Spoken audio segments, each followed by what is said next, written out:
প্রিয় ছাত্রছাত্রীবৃন্দ, আজকে আমরা পর্যাবৃত্ত ধর্ম ও রাসায়নিক বন্ধনের চতুর্থ লেকচার শুরু করতে যাচ্ছি। আজকে আমাদের আলোচনার বিষয় হচ্ছে পর্যায়বৃত্ত ধর্ম। তো আমরা বোর্ডে চলে যাচ্ছি। দেখো, পর্যায়বৃত্ত ধর্ম বলতে কি বোঝায়? যে ধর্মগুলো আমরা যদি একটা পর্যায়ের বাম থেকে ডানে যাই অথবা যদি উপর থেকে নিচে যাই, আমরা একটা পর্যায়ের বাম থেকে ডানে গেলাম অথবা একটা গ্রুপের উপর থেকে নিচে গেলাম, যে ধর্মগুলো চেঞ্জ হচ্ছে, গ্র্যাজুয়ালি চেঞ্জ হয়, যে ধর্মগুলো চেঞ্জ হয় সেগুলোকে বলছি আমরা পর্যায়বৃত্ত ধর্ম। তো পর্যায়বৃত্ত ধর্ম আবার একটা নির্দিষ্ট পর্যায় শেষে দেখা যায় ধর্মগুলো আবার পূর্বের ধর্ম ফিরে পায়। যেমন গ্রুপ ওয়ানের লিথিয়াম। তো আমরা যদি বাম থেকে ডানে যাই, ধর্মগুলো চেঞ্জ হচ্ছে, চেঞ্জ হওয়ার পরে একটা নির্দিষ্ট পর্যায়ে পরে আবার যখন আমরা তৃতীয় পর্যায়ে এসেছি, তখন আবার লিথিয়ামের মতো একই ধর্মের একটি ধাতু পেয়ে গেছি, সোডিয়াম। তো অ্যাকচুয়ালি বলছি আমরা যে ধর্মগুলো চেঞ্জ হতে থাকে, আমরা লেফট টু রাইটে যাচ্ছি অথবা টপ টু বটম যাই, যে ধর্মগুলো ক্রমান্বয়ে চেঞ্জ হয় সেগুলোকে পর্যায়বৃত্ত ধর্ম বলছি। তো পর্যায়বৃত্ত ধর্মের মধ্যে অনেক ধর্ম রয়েছে, যেমন পারমাণবিক আকার, আয়নীকরণ শক্তি,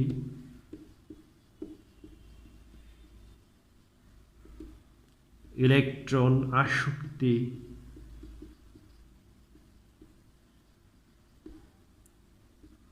তড়িৎ ঋণাত্মকতা, গলনাঙ্ক স্ফুটনাঙ্ক, ধাতব অধাতব ধর্ম, যোজ্যতা, এরকম অসংখ্য পর্যায়বৃত্ত ধর্ম রয়েছে। তো আজকে আমরা আকার এবং আয়নীকরণ শক্তি, এই দুইটি যে পর্যায়বৃত্ত ধর্ম সেটা নিয়ে আলোচনা করতে যাচ্ছি। তো আমরা প্রথমে আকার নিয়ে শুরু করে দিই। পারমাণবিক আকার।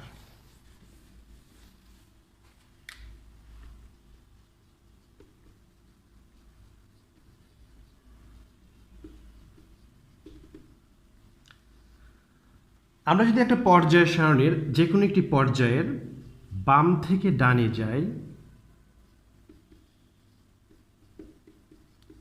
তাহলে আকার কি পরিবর্তন হয়, আর যদি উপর থেকে নিচে যাই তাহলে আকারের কি পরিবর্তন হয় সেটা আমরা দেখব। আমরা যদি একটি পর্যায় সারণীর বাম থেকে ডানে যাই, যেমন এটা হচ্ছে লিথিয়াম, তো আমরা একটা লিথিয়াম আঁকি। দেখো, ধরলাম এটা হচ্ছে লিথিয়াম, তারপরে হচ্ছে বেরিলিয়াম, তারপরে বোরন আঁকলাম,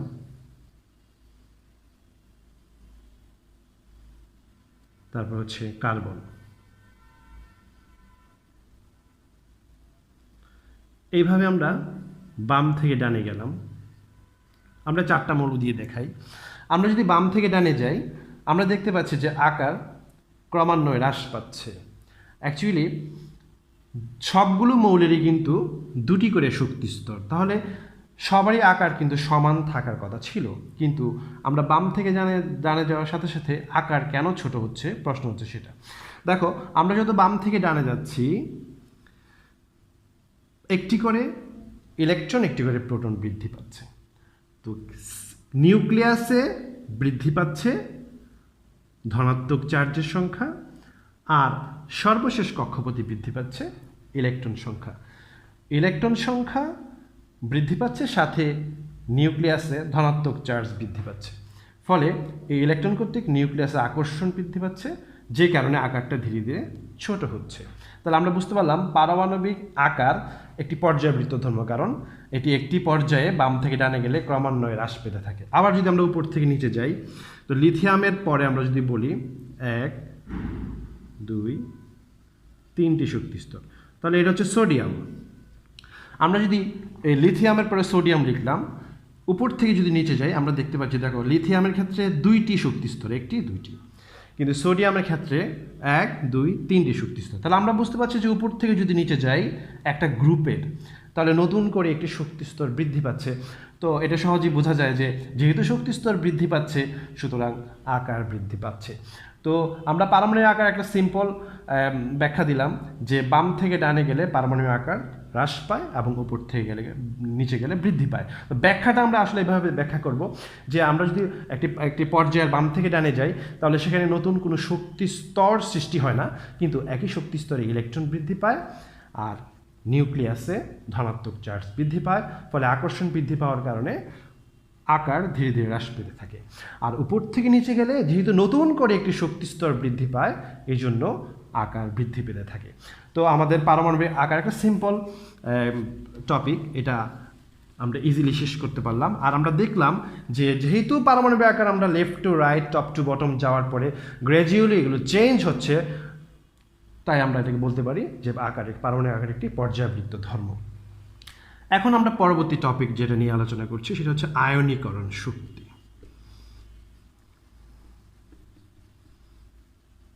বা বিভব। প্রথমে আমরা জেনে নেব যে আয়নীকরণের শক্তি কি, আয়োনাইজেশন পটেনশিয়াল বলতে আমরা কি বুঝি।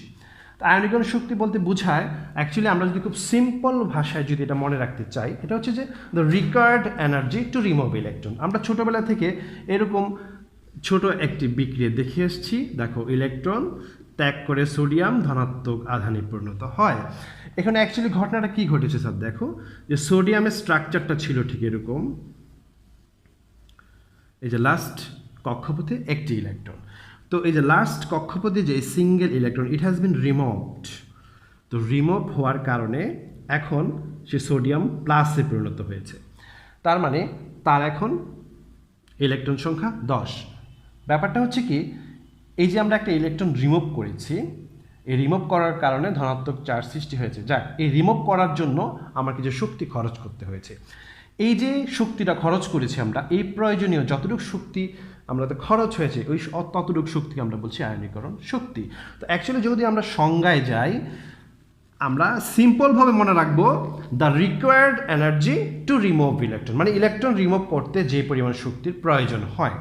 আর আমরা যদি সংজ্ঞায় যাই তখন স্যার আমাদেরকে একটা জিনিস খেয়াল রাখতে হবে যে ইলেকট্রন আদান প্রদান যখন ঘটে অবশ্যই ওই মৌলটিকে গ্যাসীয় অবস্থায় নিয়ে যেতে হবে, কারণ গ্যাসীয় অবস্থা ছাড়া ইলেকট্রন আদান প্রদান সম্ভব হয়নি। তাহলে এই সোডিয়াম থেকে যদি আমরা ইলেকট্রন নেই তাহলে সোডিয়ামকে অবশ্যই গ্যাসীয় অবস্থায় থাকতে হবে, 1 নম্বর। 2 নম্বর কথা হচ্ছে যে আমাকে হিসেব করতে হবে 1 মোল দিয়ে। তাহলে এখানে হচ্ছে যে গ্যাসীয় অবস্থায় 1 মোল পরমাণু থেকে একটি একটি করে আমরা যদি 1 মোল ইলেকট্রন অপসারণ করি তাহলে 1 মোল ধনাত্মক আধানে পরিণত হয়। তাহলে গ্যাসীয় অবস্থায় 1 মোল পরমাণু থেকে আমরা যদি 1 মোল ইলেকট্রন অপসারণ করে 1 মোল ধনাত্মক আধানে পরিণত করতে চাই তাহলে যে পরিমাণ শক্তি খরচ করতে হয়, the required energy that is call ionization potential. আমরা একটা মান তোমাদেরকে দেখাচ্ছি, ধরো এটা হচ্ছে +495। আমরা একটা মান লিখলাম যে এখানে 495 ক্যালোরি শক্তি, এত কিলোজুল শক্তি খরচ হয়েছে 1 মোল সোডিয়াম থেকে একটি একটি করে 1 মোল ইলেকট্রন রিমুভ করতে। তো এই যে রিকোয়ার্ড এনার্জি, এটা একটা পজিটিভ কেন দিয়েছি, কারণ এটা হচ্ছে শোষিত শক্তি, এই জন্য পজিটিভ চার্জ হয়েছে। তার মানে আমরা বুঝতে পারলাম যে আয়নীকরণ শক্তি হচ্ছে একটি মানে পর্যাবৃত্ত ধর্ম। আয়নীকরণ শক্তিটা এখানে প্রয়োজনীয় শক্তি কেন বলেছি, কারণ ইলেকট্রন রিমুভ করতে হলে শক্তি খরচ করতে হবে। আচ্ছা, এখন আমরা গ্রুপ পর্যায়ের ভিত্তিক আলোচনাটা দেখি যে আমাদের পর্যায় বা গ্রুপে গেলে আয়নীকরণ শক্তির কী ধরনের পরিবর্তন হয়। তো আমরা একটা পর্যায়ে, ধরো দ্বিতীয় পর্যায়ে নিয়ে আলোচনা করছি। ধরো লিথিয়াম, তারপরে beryllium, boron, carbon, nitrogen, oxygen, fluorine, neon. আমরা আকারের সাথে এই বৈশিষ্ট্যগুলো ব্যাখ্যা করব। যে আমরা জানি বাম থেকে যদি আমরা ডানে যাই, আমরা একটু আগে দেখেছি যে আকার ধীরে ধীরে হ্রাস পেতে থাকে। এটা যদি লিথিয়াম হয়, তারপরে বেরিলিয়ামের আকার একটু ছোট হবে, বোরনের আকার আর একটু ছোট হয়, কার্বনের আকার আরও ছোট হয়, এবার ছোট হতে থাকে। তা আমাদের কথা হচ্ছে স্যার, আকার যদি ছোট হতে থাকে তখন এই ইলেকট্রনগুলো নিউক্লিয়াসের খুব কাছে চলে আসে। বাম থেকে যদি আমরা ডানে যাই তাহলে আকার গ্র্যাজুয়ালি ছোট হতে থাকে, ফলে এই লাস্ট কক্ষপথের ইলেকট্রনগুলো, যে ইলেকট্রনগুলো আমরা রিমুভ করতে চাই, এই ইলেকট্রনগুলো নিউক্লিয়াসের খুব কাছাকাছি চলে আসে। ফলে নিউক্লিয়াস কর্তৃক খুব বেশি অ্যাট্রাক্টেড থাকার কারণে এদেরকে রিমুভ করতে বেশি শক্তির প্রয়োজন হয়।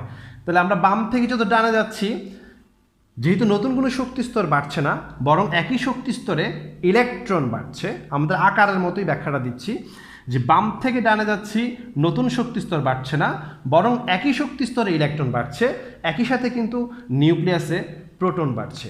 ফলে পজিটিভ নেগেটিভ চার্জের অ্যাট্রাকশন বাড়ছে, আকার ছোট হচ্ছে।